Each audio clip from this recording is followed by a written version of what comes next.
Bonjour tout le monde, je fais une vidéo aujourd'hui pour vous parler du fait qu'on peut passer par différentes phases pendant le deuil périnatal, et voire même le deuil tout court. Voilà, donc là je suis un peu plus maquillée que d'habitude parce que j'ai repris le travail, ça y est.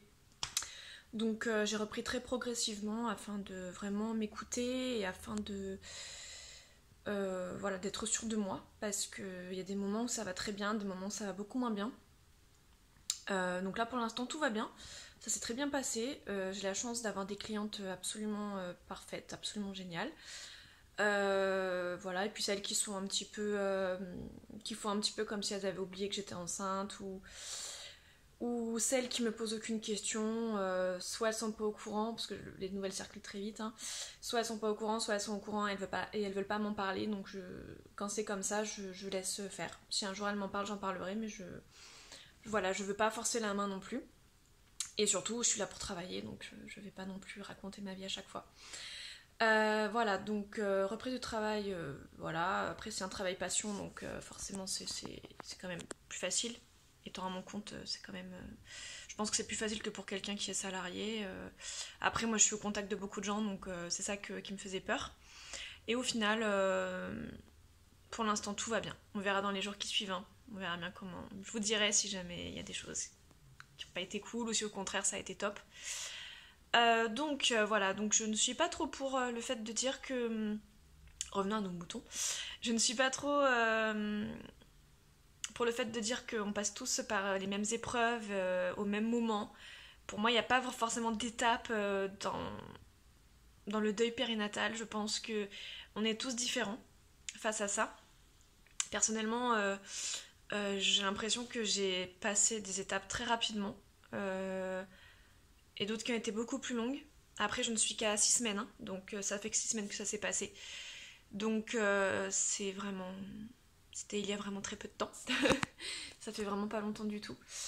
Euh, voilà, ce qui est le plus dur, c'est de se dire, voilà, c'est l'absence, c'est de se dire, voilà, là, elle devrait être là pour telle chose, elle devrait être là pour telle chose, voilà, c'est ça qui est dur. Donc voilà, moi je suis passée par, bon, la tristesse, l'étape de la tristesse est toujours là, ça c'est indéniable. Elle a été surtout très difficile les jours juste après. Les 2 premières semaines en fait ont été. C'était vraiment affreux le coucher. Le coucher c'était le pire.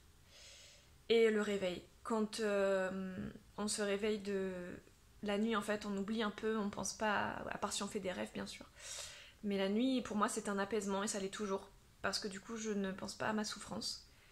Euh, Mais le soir en me couchant et le matin au réveil, c'était vraiment des étapes très très très très compliquées. Dès que je me couchais, j'arrêtais pas de gamberger, de penser à plein de choses et je pleurais énormément. Je mettais pas forcément très longtemps à m'endormir parce que quand je pleure ça m'épuise énormément. Mais c'était vraiment des larmes très profondes, des soubresauts, des crises de larmes en fait. Et le matin quand j'ouvrais les yeux et que ce qui s'était passé me revenait en pleine face, c'était vraiment atroce. Vraiment, vraiment difficile. Du coup, je mettais quelques minutes, à me lever alors qu'habituellement, je me réveillais avant mon réveil ou je me levais tout de suite quand mon réveil sonnait. Donc c'était pas facile. Là, oui, quand je me réveille, j'y pense. J'y pense tout de suite. Euh, c'est dur. Mais j'arrive à pas fondre en larmes. Voilà, voilà, les crises de larmes, c'est plus à d'autres moments dans la journée. Euh, et c'est plus des crises de larmes, c'est vraiment les larmes qui montent automatiquement. Si je sens qu'il faut les faire couler, je les fais couler, et sinon j'arrive à les retenir. Voilà, donc je pense qu'il y a vraiment voilà, plusieurs étapes par lesquelles on passe ou non, et qui durent plus ou moins longtemps. Ça dépend vraiment des gens, et je pense qu'il ne faut pas trop se fier à au dogme qu'on vous a établi, comme quoi vous alliez d'abord faire le déni, ensuite la tristesse, ensuite la colère, machin et tout. Il ne faut pas trop écouter ça, il faut vraiment s'écouter soi. Après, c'est sûr que c'est bien de placer des mots sur ce que vous ressentez. Moi, la tristesse, elle est toujours là, mais pour moi, c'est vraiment une partie, vraiment le plus dur de la tristesse pour moi, il est passé. Parce que j'arrive mieux à gérer mes émotions. Parce que j'ai tellement pleuré que on va dire qu'entre guillemets, il y a moins de larmes maintenant. Mais je pense qu'il y a d'autres épreuves, par exemple Noël, ou son anniversaire, ou des choses comme ça qui vont être extrêmement compliquées. Je l'espère pas, mais je pressens que ça va être très compliqué. Donc je pense que les larmes vont revenir à ce moment-là.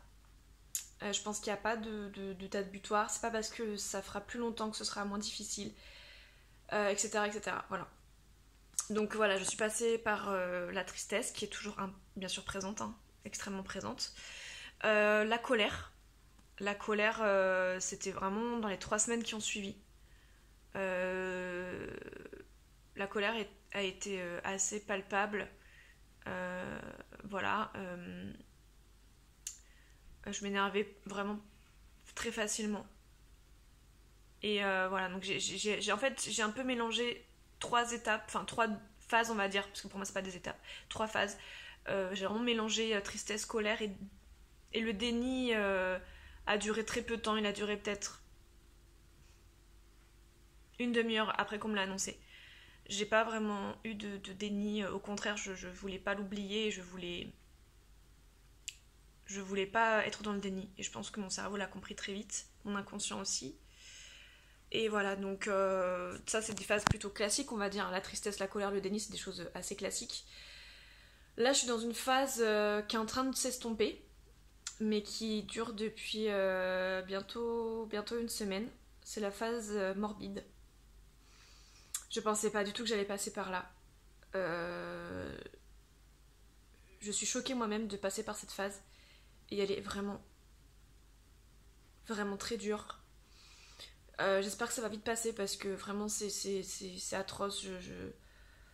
Vraiment, je veux pas penser à elle comme ça et je veux pas voir la mort partout et cette phase-là, quand je regarde des vidéos de parents endeuillés, j'ai pas vu de phase de ce type. Donc quand je dis phase morbide, c'est pas que j'ai envie de me suicider, hein. Je suis passée par une phase un petit peu comme ça où je voulais me scarifier ou voilà, où je me suis dit que ça allait me faire du bien, etc. Au final, je ne l'ai pas fait. Mais voilà, c'est vraiment la phase morbide, c'est-à-dire que ça a commencé par un rêve que j'ai fait samedi matin dernier. Un rêve vraiment affreux que je ne vous raconterai pas parce que trop intime et trop horrible, vraiment, vraiment trop horrible pour que je puisse vous le raconter. Mais en revanche, ce rêve, il m'a fait prendre conscience que j'étais vraiment choquée en fait par le fait d'avoir été confrontée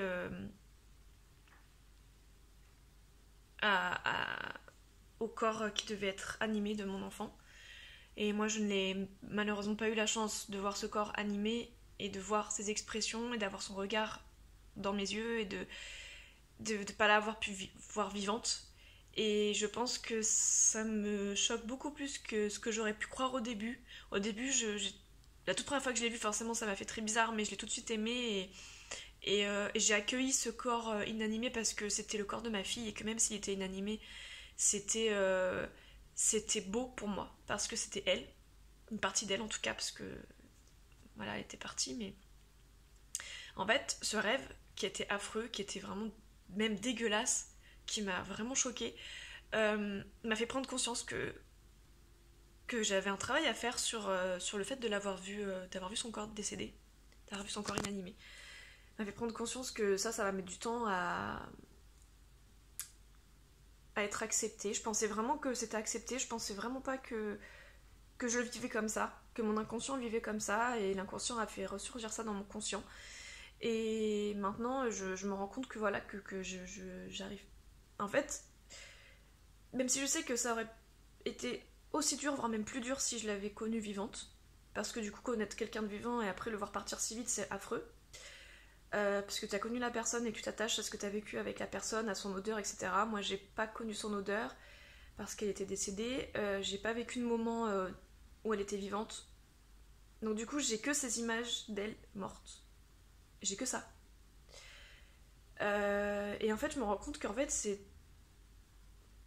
vachement hardcore que Que franchement, je pensais pas, honnêtement, je pensais vraiment que je l'avais accepté, que vraiment je suis étonnée de moi-même et de ce ressenti.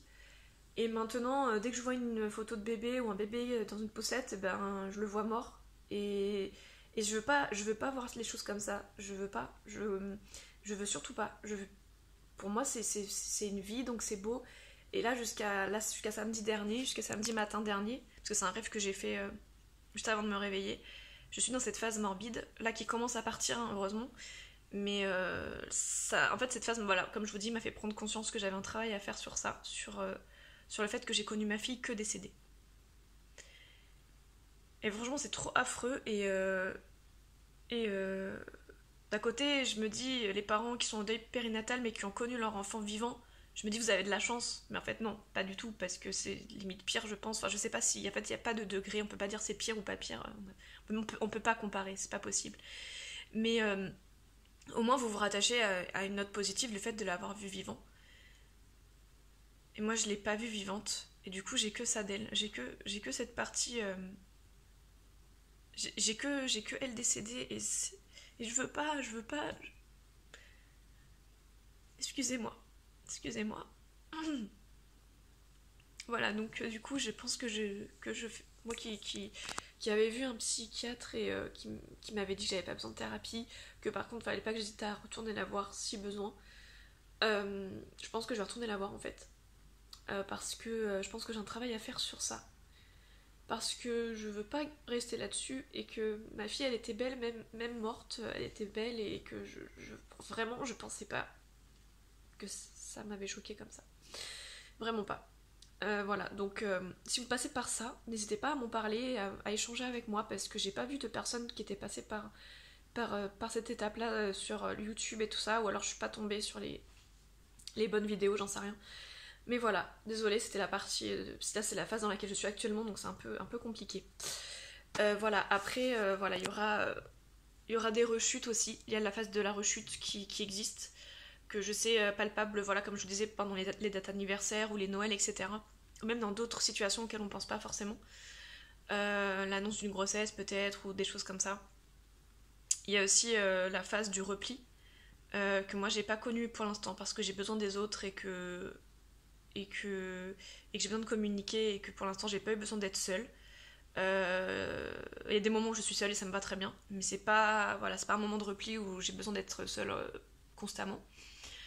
Voilà, il y a différentes phases ou différentes étapes comme soi-disant il existe, mais je pense il faut pas, il faut pas vous culpabiliser ou vous dire mon Dieu je passe pas par telle étape parce que vous y passez pas.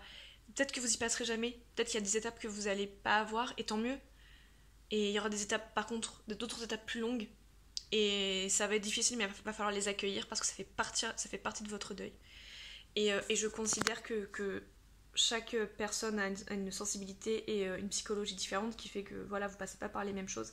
Et il faut pas vous comparer constamment aux autres parents parce que voilà, on vit pas les mêmes choses. On n'a pas déjà la mort de notre enfant n'a pas été la même et on n'a pas le même passif et on n'a pas la même vie. Voilà, c'est déjà à la base vous avez une vie compliquée, forcément que vous allez passer par d'autres étapes où des étapes seront plus longues. Voilà, donc après il y a aussi la phase de l'envie suicidaire que moi j'ai pas eu ou pas encore eu, je ne sais pas. Voilà, mais après voilà, peut-être que je l'aurai jamais, je ne sais pas. En fait, ce qu'il faut vous dire, c'est les étapes que vous vivez, il faut les vivre à fond parce que vous avez besoin de les passer, vous avez besoin de les accueillir. Il faut accueillir chaque chose, même cette phase morbide que je déteste actuellement. Je l'accueille. Je l'accueille. Parce que je me dis, si je passe par là, c'est qu'il y a une raison, c'est qu'il faut peut-être que je fasse un travail dessus. Et c'est ça qu'il faut. Il faut être fort, il faut être très fort. Mais je pense que quand on est parent, on développe une force assez impressionnante. Donc voilà, il faut. Parce qu'on va être fort pour l'enfant qui est parti, ou pour nos enfants qui sont encore là, ou qu'on a. Moi, voilà, à part Orlane, je n'ai pas d'autres enfants. Donc du coup je suis surtout forte pour elle en fait parce que pour moi sa vie elle est importante, elle était importante quand même, sa vie. Voilà, voilà, c'est pas une vidéo très longue, c'était juste voilà un thème que je voulais aborder et surtout je pense qu'il y a d'autres personnes qui ont fait des vidéos beaucoup plus constructives là-dessus. Mais voilà, ce que je voulais vous dire c'est de pas d'accueillir ces étapes, ces épreuves, ces phases et de vous dire qu'il n'y a pas de cheminement préconçu, on est tous différents. Et si vous voulez me parler d'une phase en particulier dans laquelle vous passez et qui est éprouvante, voilà, moi vraiment cette phase de morbide, elle est vraiment affreuse. Et, voilà, et je vais tout faire pour pas que ça reste, parce que je peux pas, c'est pas possible. Surtout que là j'ai repris le travail et tout, donc il faut vraiment pas que je reste là-dedans. Donc voilà, je vous embrasse, et puis si vous voulez échanger à ce sujet ou sur d'autres sujets, je reste disponible, n'hésitez pas. Voilà, à bientôt.